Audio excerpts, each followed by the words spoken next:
孟姑娘，你听我说，孟姑娘，我还是那句话，只要你嫁给我为妾，什么样的灵芝都是你的。孟姑娘，你听我说呀，我可是叶家堡最大的药商，你跟了我不吃亏，给我做小妾你不吃亏。孟姑娘，听我说啊，你不吃亏，你跟着我啊！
一别多年，莫姑娘还是和从前一样不爱说话。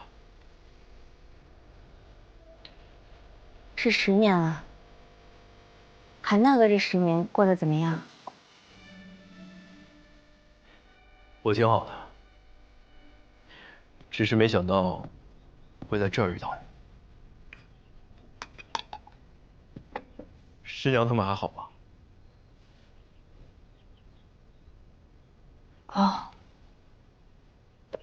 他们都不在了。啊3年前，五色门投靠了京城的高门大户，忽然得了势。你知道的，他们觊觎我们幕府的家业已久，一夜之间整个墨家都被害了。现在就剩我一个人了。但其实，娘亲们也早就预料到了，只是谁都没有想到他们会来得那么快，而且那么凶残。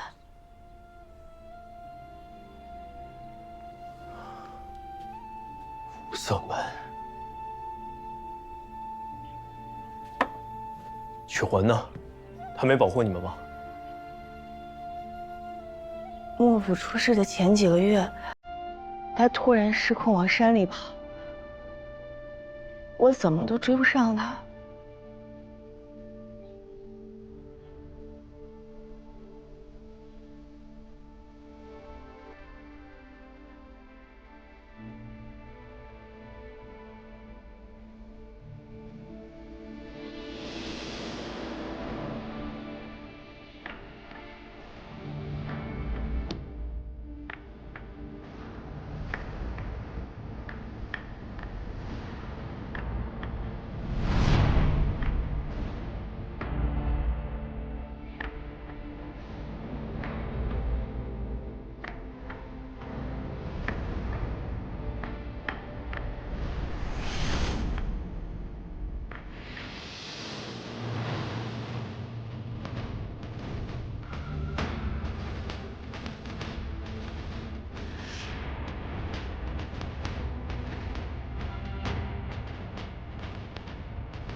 韩大哥，是的，这件事情都已经过去很久了。我后来辗转到了这儿，有了这家医馆。虽然只有我一个人，但日子过得也还挺好的。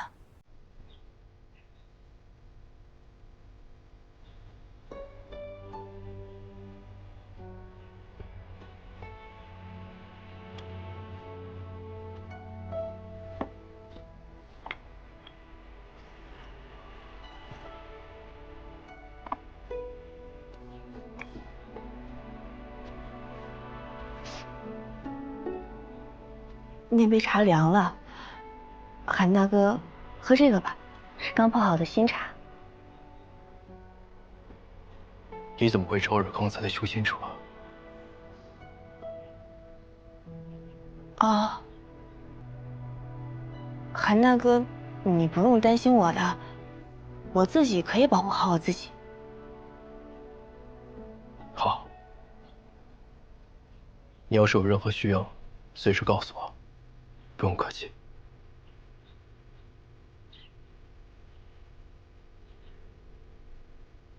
我没什么。那韩大哥，你要不坐着歇一会儿？我还有个药方没抓完呢。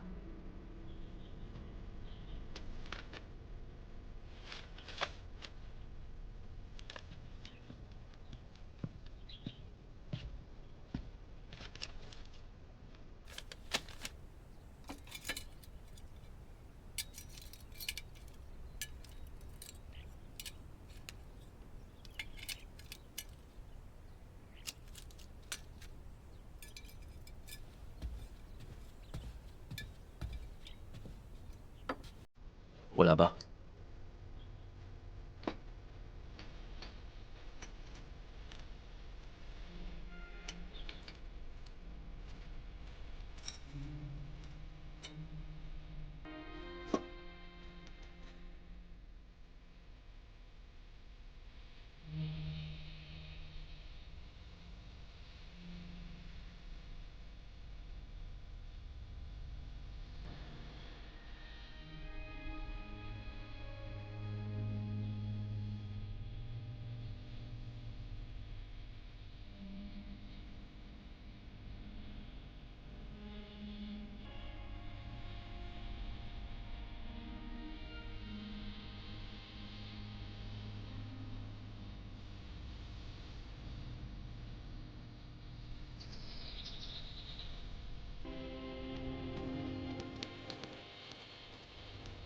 歇一会儿吧。给我吧。啊，我拿着就行。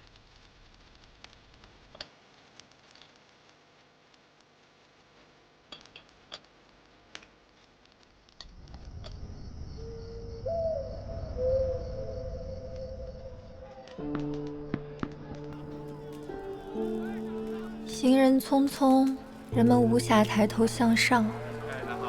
这对我来说还真是一种解脱。这会儿就能理解韩立为何不愿被人看见，这种不被人打扰的感觉真好。天生媚体，为何偏偏落在我身上？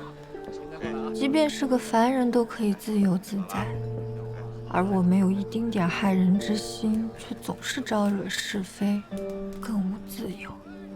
我昨天刚到这儿，就听说下城区会有些邪祟的怪事。莫姑娘可听说了？邪祟吗？比如像是一些凡人和低阶修士离奇身亡。我倒是有听说，有些人会在夜里离奇的消失，不过没有人找到过他们的尸体啊。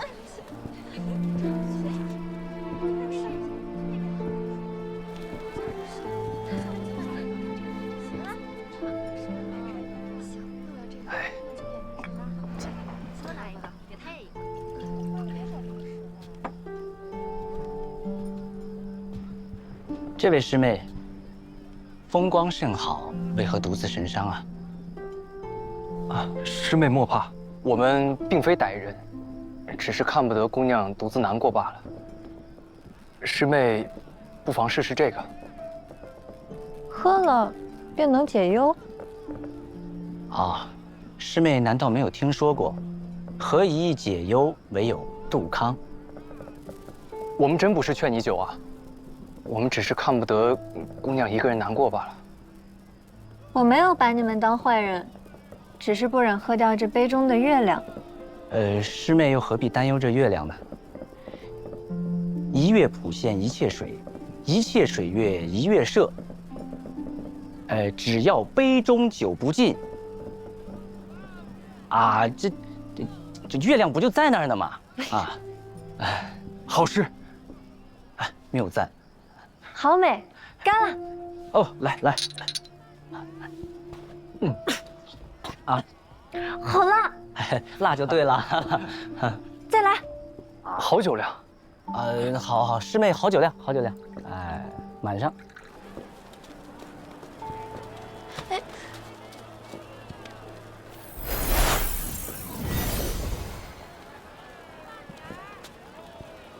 韩大哥，你现在一定是个大修仙者了吧？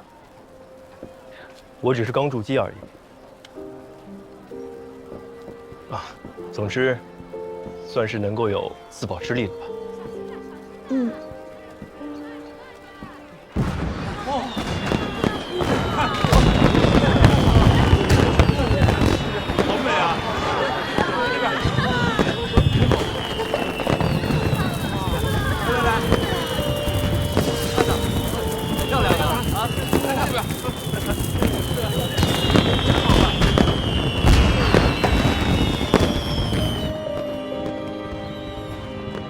我是黄风谷董轩儿，敢问二位师兄姓名？在下清虚门无忧子，在下巨剑门巴楚水。二位师兄也是来参加婚礼的？好，我们是来抓邪祟的。不过，这都不重要了。来，师妹再喝一个。来，对，不重要。来，多谢二位师兄。哎。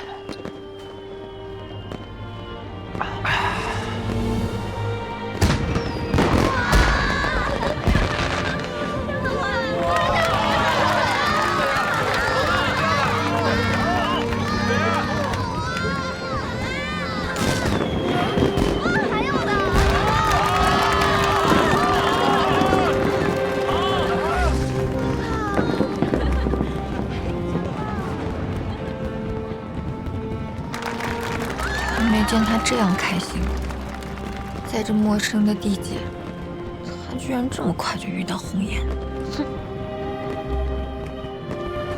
一会儿接下看看。哦，那师妹我们就不多叨扰，我们去看烟花了。杜康留给你。谢师兄。哎，走。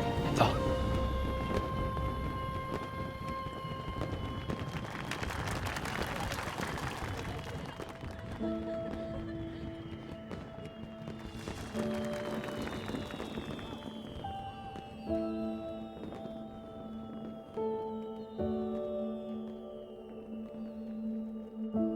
梦里有梦的碎片。韩大哥，没有灵根，真的无法成为一名修仙者吗？此去经年，步履流连，风景又浮现，难忘记，不如怀念。总说往事都如烟，回首荒唐不忍言。喧嚣红尘，寂寞书卷，挥去了流年。这望眼，时过境迁。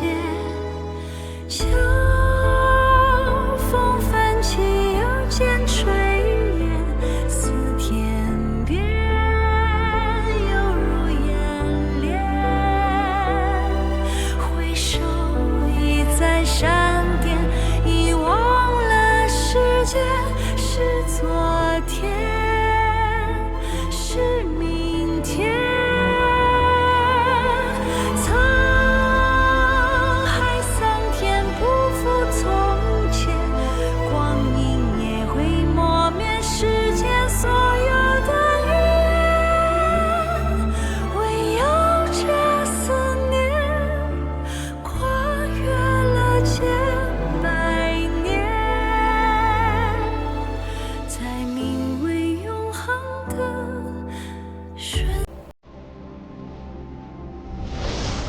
选一片你们喜欢的叶子吧。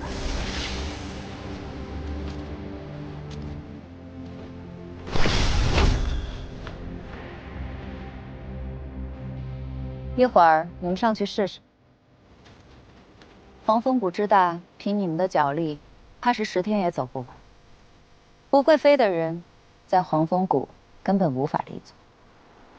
你们中的大多数人，恐怕只在梦里飞过。胆子小的，怕是连这样的梦都不敢做。这样的人，根本飞不起来。所谓修行，首先要打破内心的限制。鲲鹏能飞，人也可以飞，成天地之正，与6气之变，便可平虚御风。师祖，是只要相信自己可以飞，就真能飞？那我们修行之人，岂不成了痴心妄想之徒？能不能是一码事，行不行又是另一码事。别人行，不代表你也行；别人不行，更不代表你也不行。宠辱不惊，随心而动，这便是修行者所追求的境界。好了，道理都跟你们讲完了。飞过前面那座山，你们便算正式留在黄风谷了。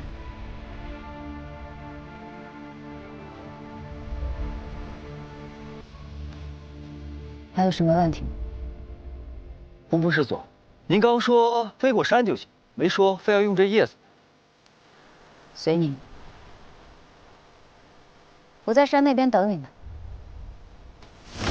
谁还用这破叶子？走，走，接，走。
纵成拔河了！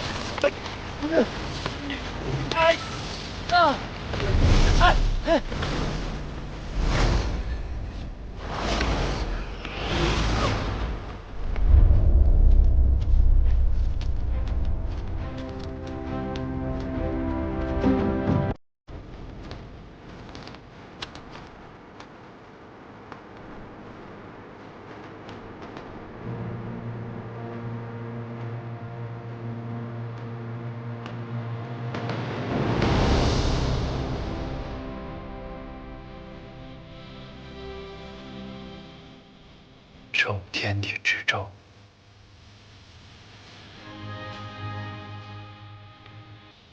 与6气之变。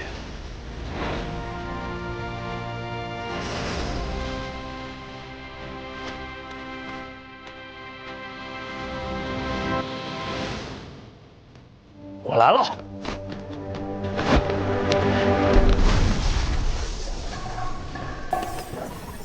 心中有鲲鹏，就一定能飞起来。这也太慢了吧！这哪是鲲鹏啊，这分明就是昆虫啊！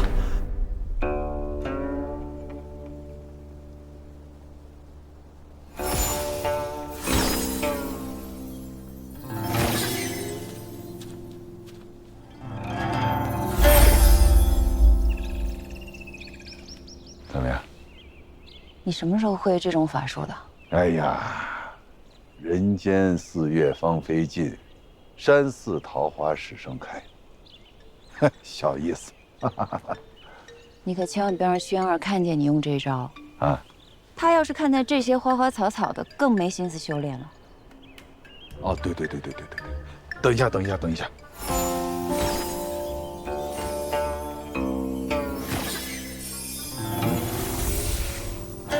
哎，好了，不用了啊，以后这招不用。哎呦，哎呀，哎，师姐，你说这一届小屁孩的资质怎么这么差呀？是我见过最差的一届了。那也不能这么说。哎，那个圣仙令呢？这么好的机遇，不会无半点过人之处吧？确实可惜了那颗煮鸡蛋了。不过他也不能说全无优点吧？可能是知道自己平庸，所以态度啊、韧性啊，都还是不错的。哎呦，人生一世，草木一秋啊！照他这个资质，我怕是他到老死都用不上那颗煮鸡蛋了。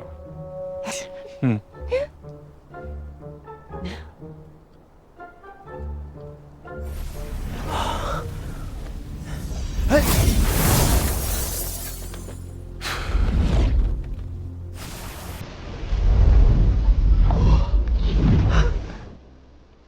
你这是干什么？好风凭借力啊，是燕雀还是鸿鹄？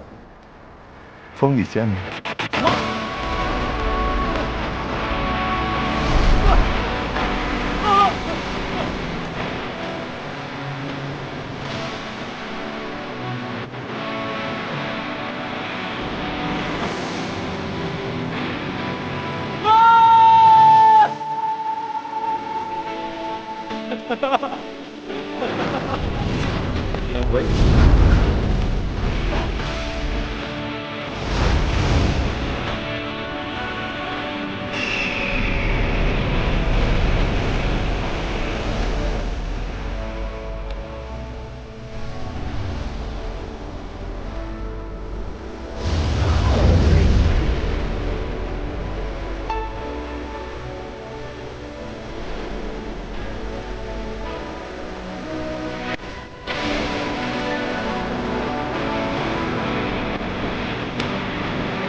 中连就无法让三界浩瀚沦为苦海。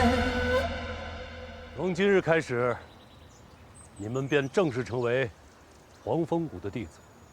作为掌门，对你们只有一个要求，就是潜心修行，不可惹是生非。你们在这儿的目的，就是修行，而修行的第一关隘，就是筑基。等到筑基之后，不用了，多谢。便可以吸收日月天地之精华，不食五谷，不纳污浊。所以，即便你们还在练气气，也理应开始辟谷。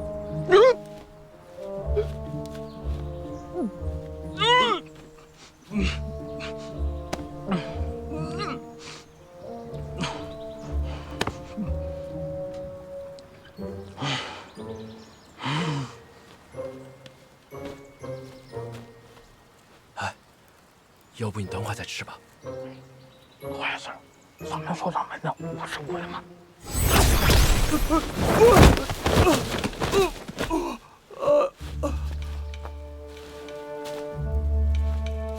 你若舍不得山珍海味，老夫还可以酌情饶你。可你连一块饼都舍不下，还怎么修行？谁说修仙就不能吃饭了？我家人都跟我说了，有个结丹区的师祖就特别爱吃，不管瓢盆都随身带着呢。吃口饼怎么了？不东西饿死强吧？好的不学。这个结丹七始祖怎么缠的？就是，别听他瞎说，胡说八道。真有这么缠的结丹七修士吗？升仙令是祖上定下的规矩，不得更改。你精进修炼，凭你的异灵根，说不定谷内会再赐予你一颗筑基丹的。再次。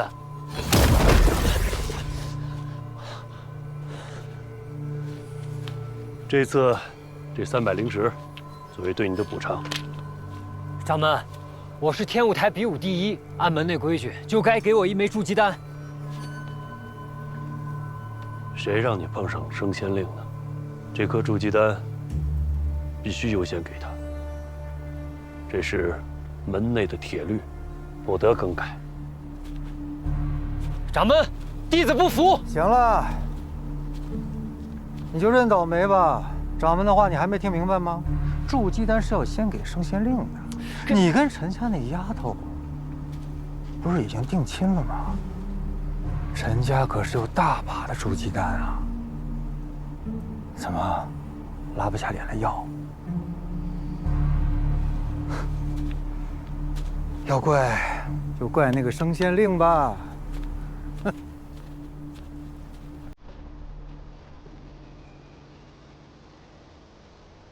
看好，这是啥？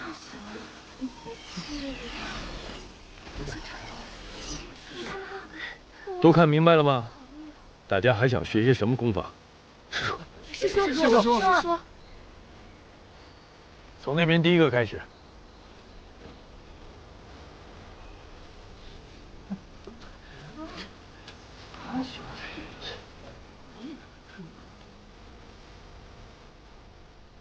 我想学炼气术。一个伪灵根，还学什么敛气术？敛什么气啊？敛气术，顾名思义，就是用灵气将自己和外界隔绝。练得好，可以将自己的行为和气息遮住，不被外人发现。大家看一下。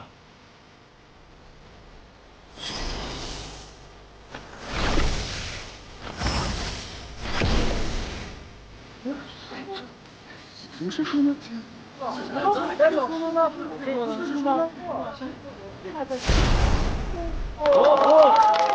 来，好，来，你试一下。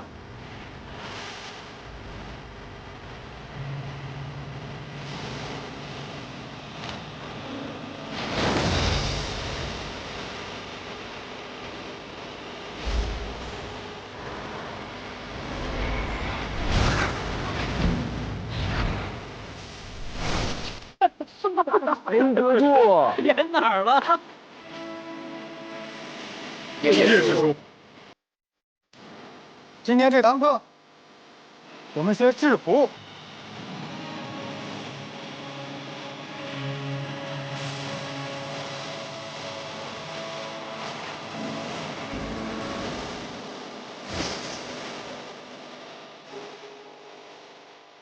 来试试。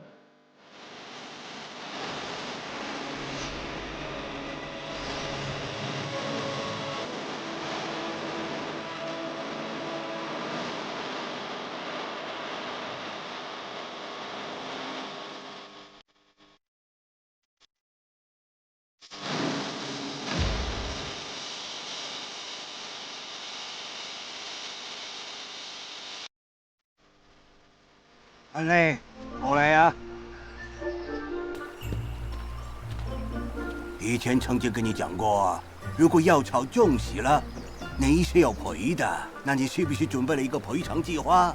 弟子一定尽力。那好，有什么事就记下来。好了，这里就交给你了，我去闭关了。你可暂居此处啊，方便打理药园。我一季之后呢，回来找你。到时丰收了，应该给你的零食是不会少的，好不好？马师伯尽管放心。那还有啊，千万不要打扰我啊！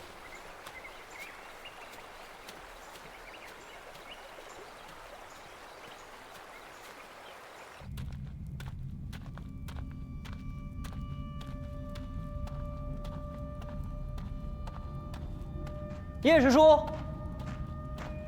叶师叔，这老不死的，一大早去哪儿了？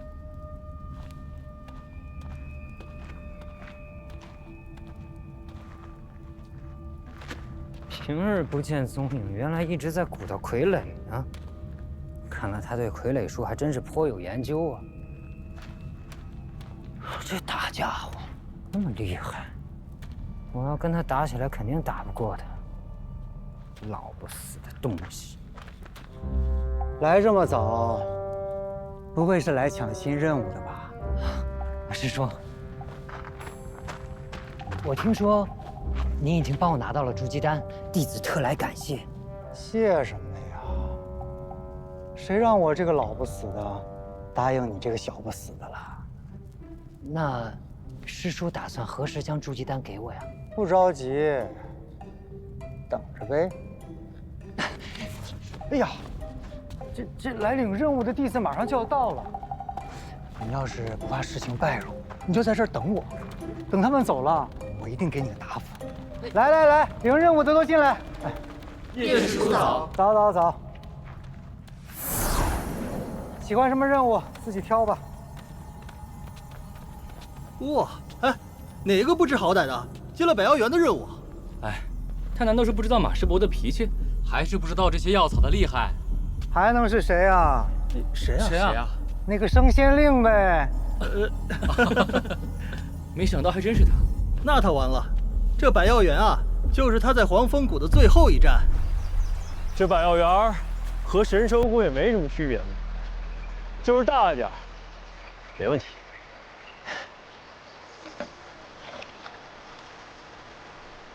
浇根不浇叶，要晒满4个时辰的太阳。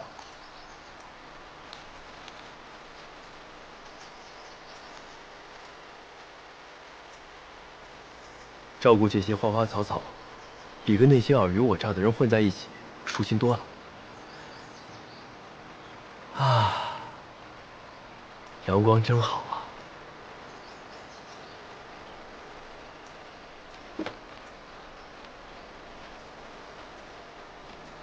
你们就多吃多长，多开花结果，寒力战灵10大计，就都靠你们了。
这样。唉，本来你接了百药园的任务，哼，我还担心你是被那老叶哄骗。现在看来啊，哎呀，你不仅医术了得啊，你这种植灵草也很有一套。不错。哼。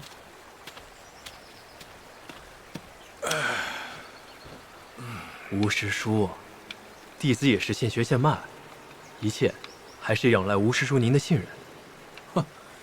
看来上次教你的传音术已经都掌握了。哼，我走了。哎，还没完呢。还有啊，啊，来。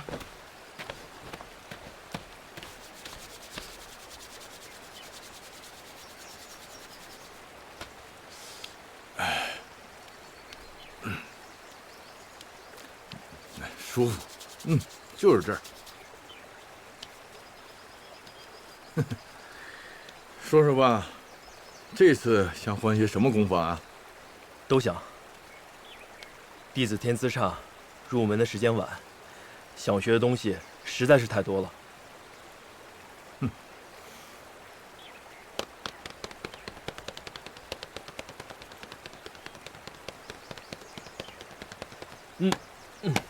好了。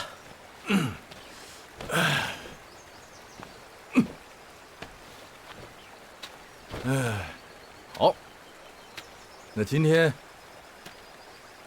就教你这个法术，看好了。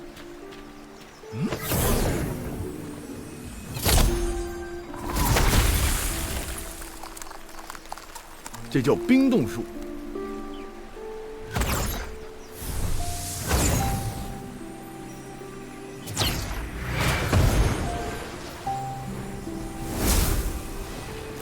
这叫流沙诀。可千万不要小瞧这两个法术，如果大神通之人来施展，能化千里良田为沙漠，凝长江大河为冰川。来，你试试。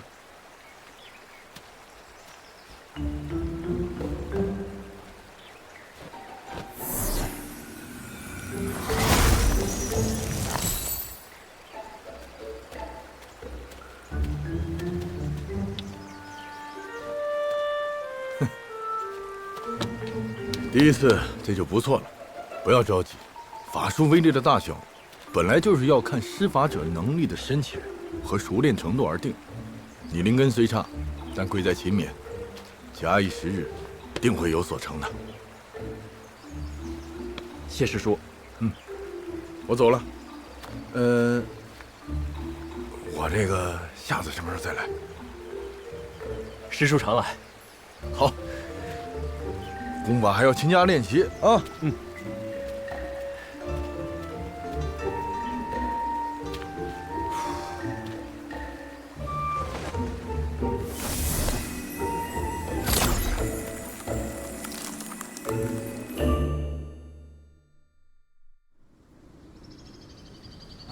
你小弟可以啊，把整个药园打理得很好。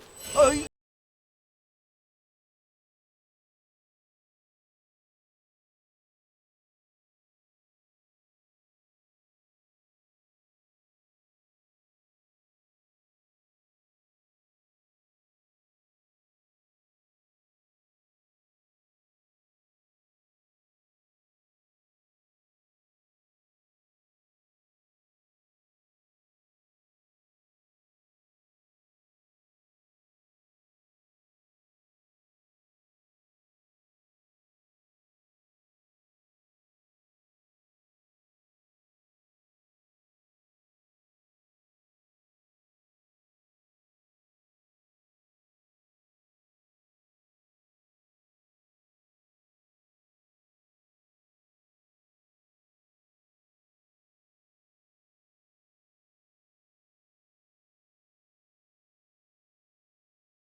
这是鹿山殿，没有灵石，就敢随便闯入啊？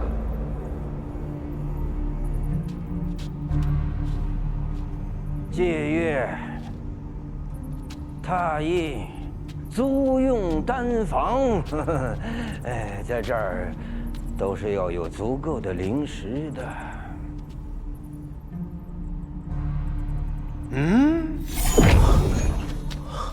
竟然是筑基中期。我知道你是谁，我是圣仙令魏灵根。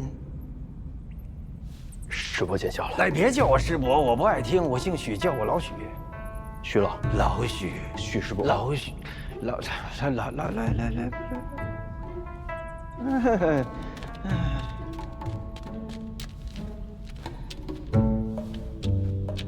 炼丹炼气往右，右，你的右。超越典籍往左，一个时辰一块灵石，记住了，这儿的东西不能随便带出去。弟子谨记。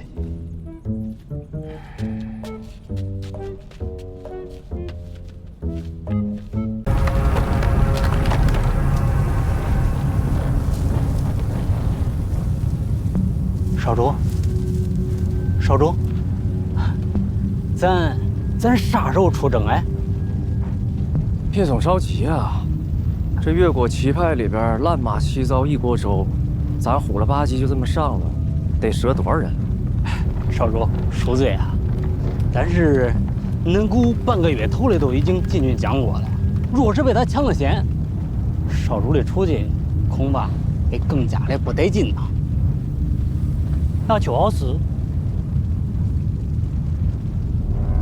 我姑这人确实虎，但我比较善用巧劲儿，也借这机会给我爹瞅明白了，这鬼灵门以后得给谁。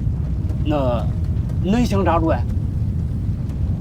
一动别动，一动不动。少主，不可越过了噻，指定得去啊。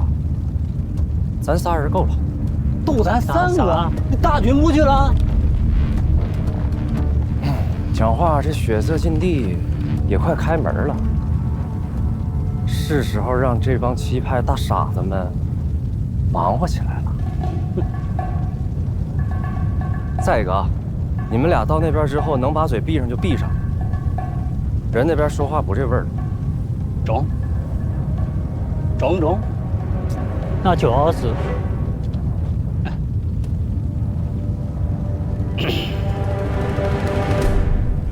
你们都是各派的老人了，七派如今势力如何？你们心里不清楚吗？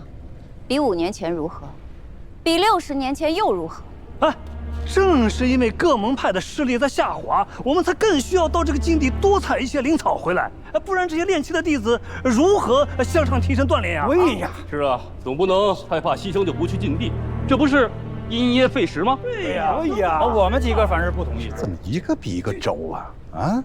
哎，我是都无所谓啊，只是5年一次赌，这次要60年一次赌，我不知道某些人等不等得及。哎，你说谁呢？我们俩就同意啊！请洪福师姐催动岳阳宝珠。师姐，请催动岳阳宝珠。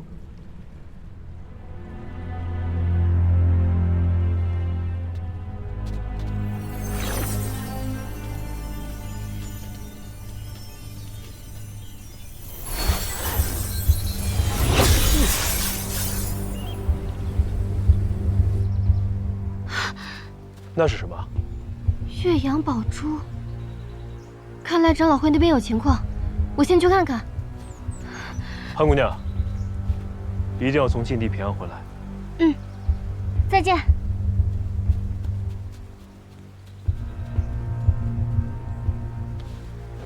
岳阳宝珠是什么呀？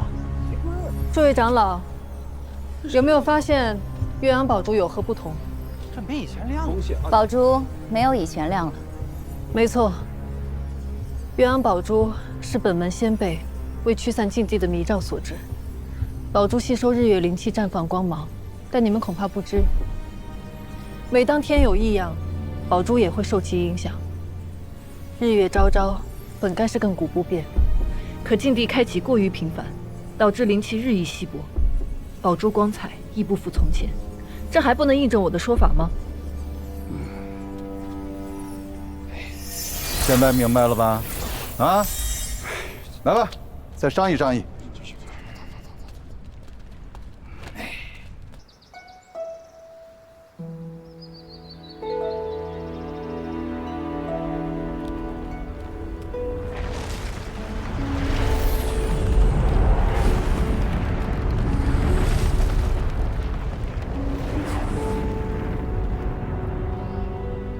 这血色禁地如此凶险，要不等下次开启，准备充分些再去吧。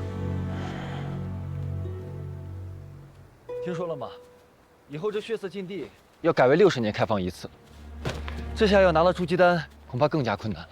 是啊，可要不突破筑基期，这寿元也就100-200年，再来一个60年，那莫不是要等到老？要不这次咱就去吧，去的话问问表姐，她去咱就去。不用问了。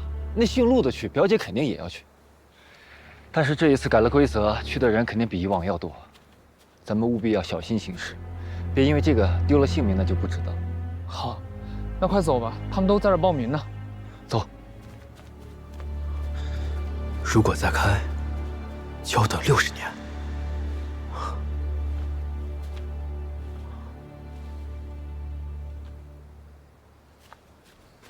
向师兄。不是说这个报名血色禁地的在这集合吗？咱俩来，会不会通知错了呀？你们都在等谁呢？我在这儿呢。师祖。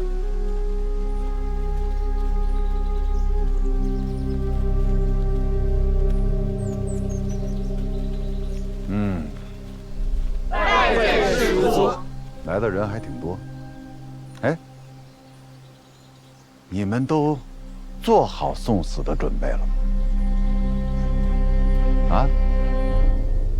不是我吓唬你们啊！我们黄风谷弟子数千，筑基的有多少知道吗？不过100人。知道是为什么吗？因为筑基丹稀少。不光如此。还因为炼气筑基虽然只差1阶，但是境界却相隔108000里，所以啊，有很多人。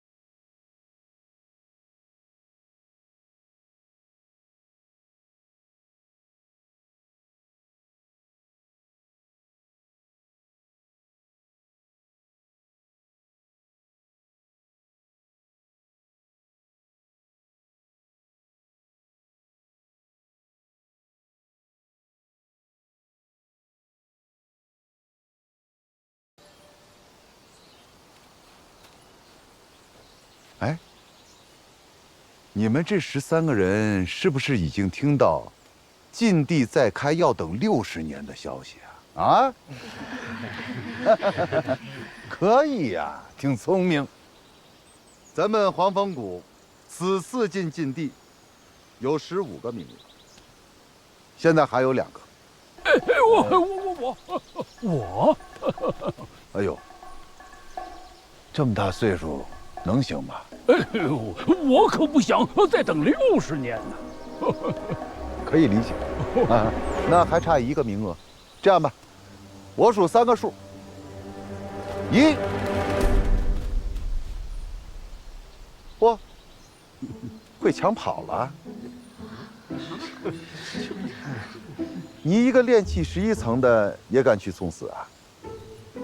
禀师祖，弟子资质差，没那么多时间等60年，望师祖成全。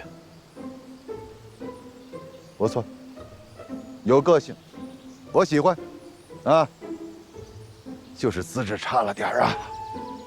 行了，你们这些人，回去吧，啊。我也要去。早看什么了？先回去啊！想去，等60年之后那波。 60年后我都120岁了，师祖。再给个机会吧，师祖。师祖，后面还有考核和训练呢。啊，万一哪个淘汰了，你们就有机会补上嘛。行了，赶紧回去吧。啊，快去！我们好幸运。嘿嘿，听听啊，不容易呀。哦。勇气乃万世之始啊！恭喜你们，恭喜你们过了老夫的第1关。 谢谢师祖。血色禁地不只是一场寻宝之旅，更是一场关系着我黄风谷在七派中的地位，足以左右门派未来的战斗。为了能让你们都能活着回来，我要好好的训练你们。此行万分凶险，现在打退堂鼓还来得及，以免在禁地内断送了性命。禁地内天气恶劣，变化无常，还有各种崎岖的地貌。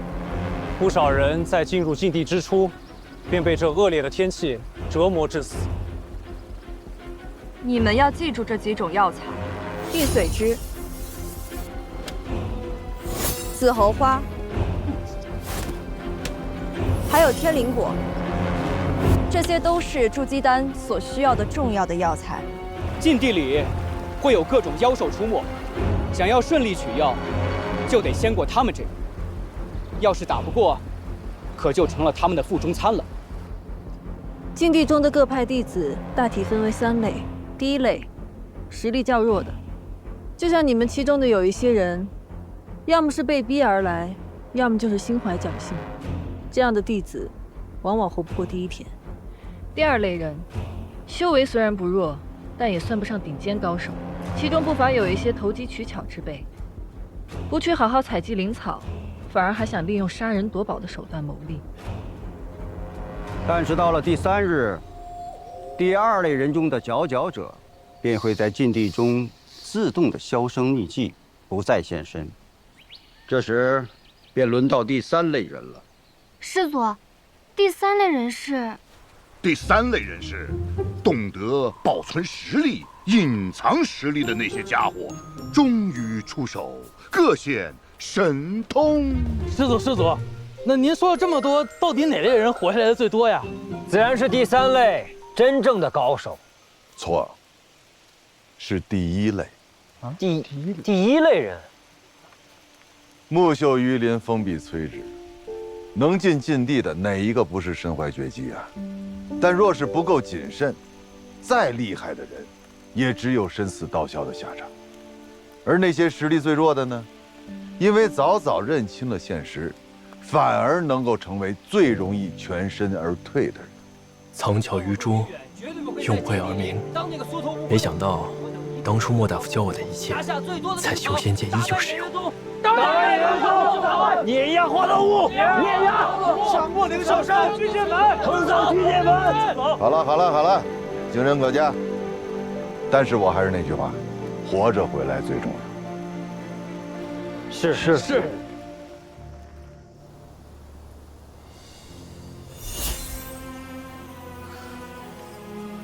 岳阳宝珠是本门先辈为禁地之行所制，它不仅可以绽放奇光，还可以克制各种迷雾毒障。血色试炼中啊，有一个宝物，叫岳阳宝珠，光如日月。就是因为它在血色禁地中太过好用。 被其他6派集体声讨，我们偃月宗不得不将宝物献出，成为7派共有之物。禁地之行后，原执掌宝珠的一派就要交出此物，只是今年又回到了我派手中。7派约定，只有在第4天才能打开岳阳宝珠。那师祖，是不是到了第4天，采集灵草就更方便了？ 恰恰相反，岳阳宝珠未出现的时候，你们暂时是安全的。当岳阳宝珠一出现，你们就要注意躲藏了。这是为什么？因为它的出现就是杀戮的信号。你想一下，如果你是花了3天，结果什么灵草都没采集到的人，在剩余的有限时间里，你会做什么？杀人夺宝。现在我要将岳阳宝珠交给你们其中一个人。燕如烟，弟子定不辱使命。近来身体如何？有没有再发生晕倒的情况？多谢师父关心，如烟好多了。自从入宗门之后，心口救急就再也没有犯过。即便如此，也不能大意。我找了些古籍，想要根治你的病，需要找一位按灵根修士，阴阳调和。多谢师父关心。如烟现在一门心思只想修行，还不想婚姻之事。师父让我留下是有正事吧？此次血色禁地让你带队，把岳阳宝珠托付给你，是有件很重要的事需要你去办。什么事？这趟禁地之行，免不了要与人斗法，还是买点趁手的法器。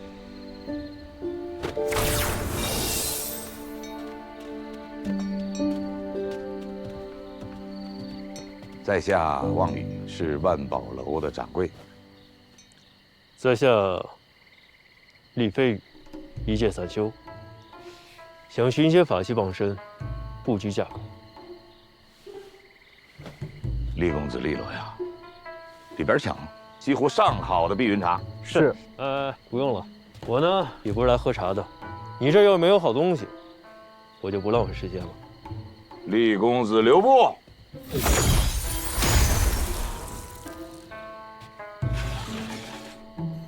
金夫子母刃一套，母刃一把，子刃8把。这可是以精铁精金为原料，由炼器大师3天3夜炼制而成。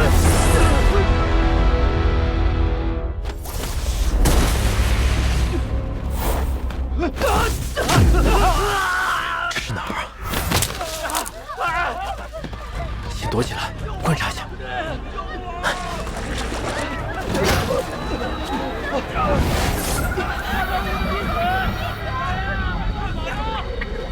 继续本子！任师兄，任师兄，我们在这儿。快，跟我走吧。前方可有黄风谷的弟子。姐，时间紧迫，咱们还是走吧。走吧。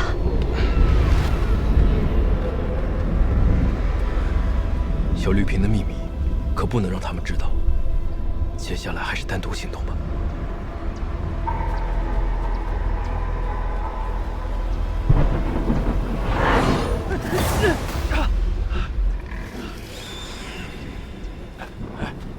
哎，向师兄。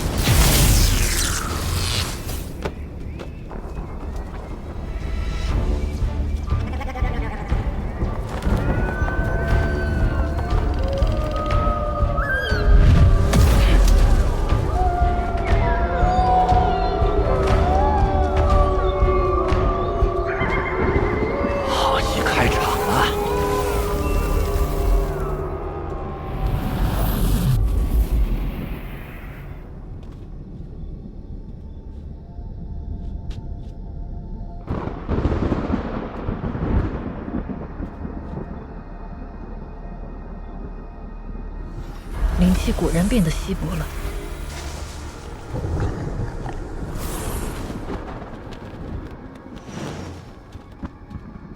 师祖，没想到这融灵符还真有用。此符能将人的灵气连接在一起，就算传送是随机的，也有一半的几率散落在彼此周围。居然落到这儿，看来我们的运气不错。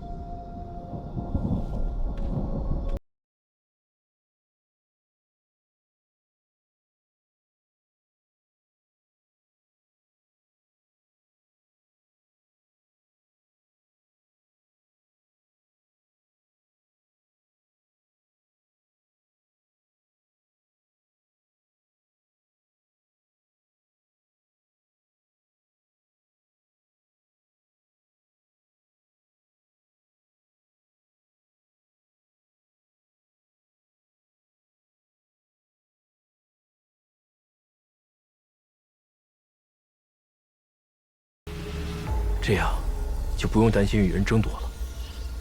取些幼苗种子，再用小绿瓶催熟就好。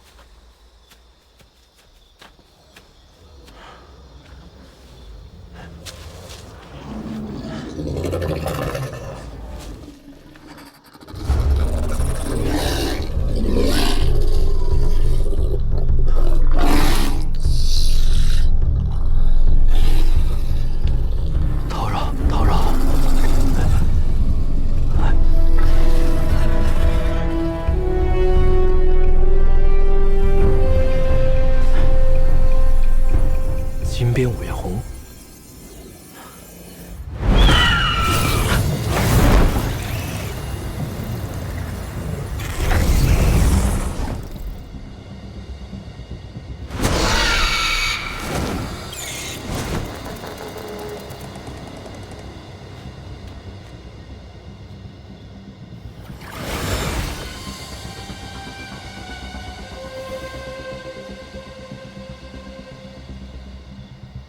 这么快就死人了？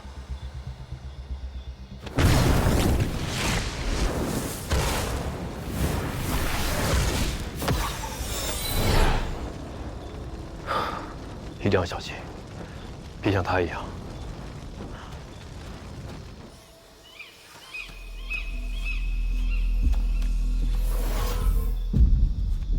乌龙潭东北角，地势偏僻，以数十丈的潭渊为中心。按照地图标记，紫红花应该生长在附近。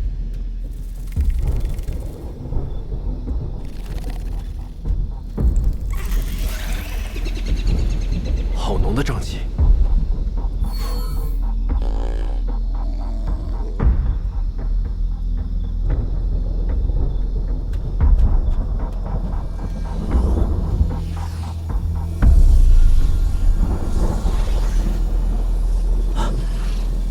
寒烟草，这可是制毒的好材料。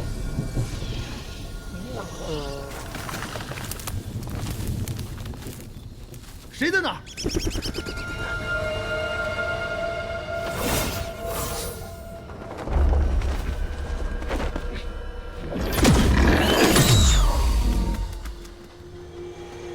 出来吧，我看到你了。难道我的隐身符失灵了？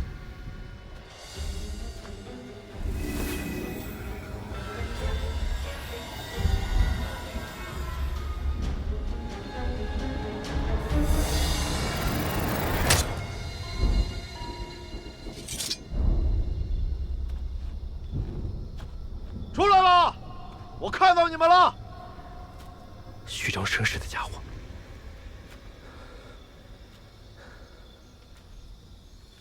哎呀，我的小宝贝儿！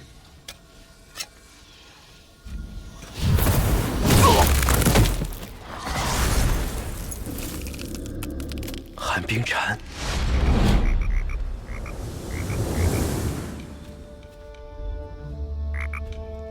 于师兄，还是你这驱兽粉厉害，一小瓶竟让寒冰蝉乖乖听话，又干掉了一个气派高手。这些小家伙们可立了大功。寒冰蝉性情温顺，只要不主动去招惹它，几乎是不会攻击人的。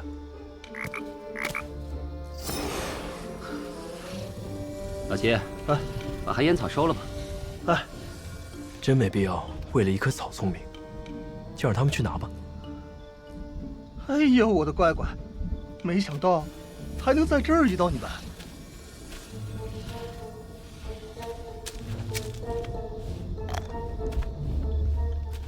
小心点儿，可别中了埋伏。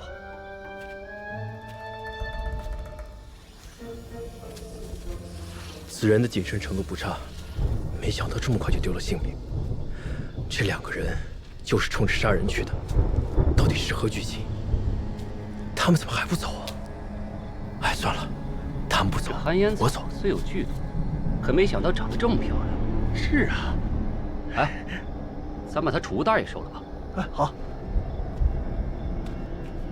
哎，奇怪了，刚刚还在这儿呢。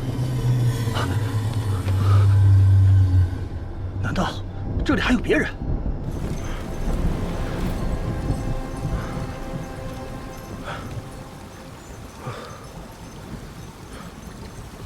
没找到灵草，储物袋倒是捡了不少。接下来去哪儿啊？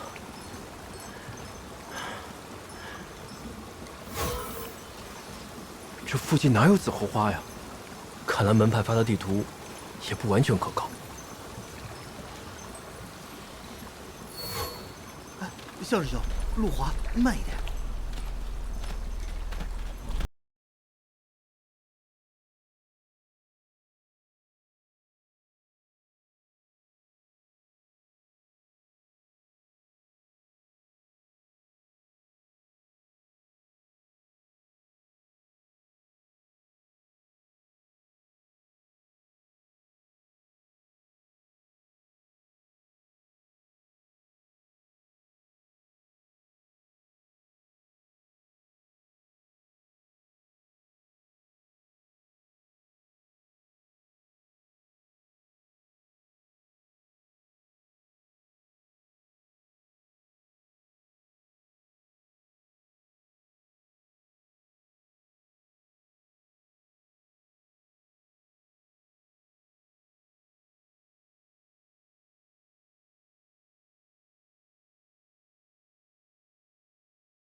无妨，无妨。不过韩师弟，你也不必拒绝的这么快嘛，啊？莫非韩师弟有什么志在必得之物？既然此人不识抬举，相兄何必跟他多费口舌？对啊，小兄，让他自生自灭吧。诸位，告辞，告辞。没办法，只能换个方向了。小师兄到了禁地，怎么与平时判若两人？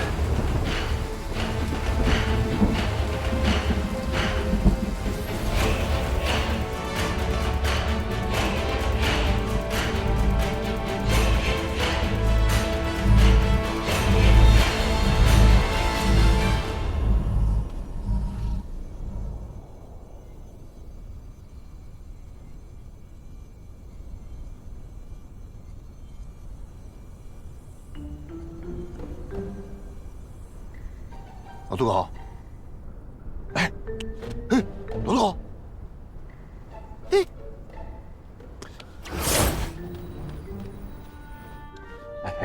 哎，叫你怎么不答应呢你？杨明志，哎，咱们要不赌一局？什么赌啊？不赌了。这场战斗关系到咱们7大派往后60年甚至100年的发展，是不是？没毛病吧？所以呢，咱们就赌哪派采的灵草多，谁赢。行了吧？你说的就不成立。那万一一样多呢？哟，对吧？这是个问题啊。那我想想啊，要不这样，咱们就赌啊，那出来的弟子是单数还是双数？滚！潘老头，你赌不赌啊？我才不跟你赌呢！无聊的家伙，真是。哎呀，来嘛！这样，我用2颗血线胶内丹赌你2块铁晶，没占你便宜吧？血线胶内丹哦，怎么样？行吧，2块就2块，来，只赌灵草，谁采的灵草多谁赢，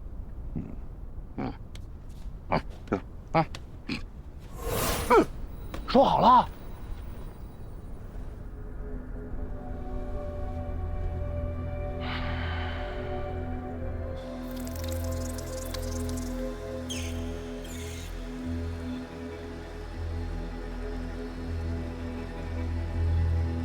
死人，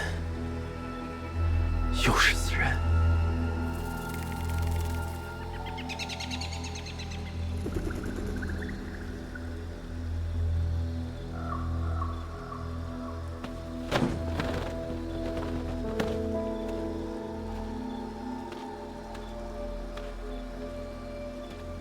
这才第1天，就都按捺不住杀心了。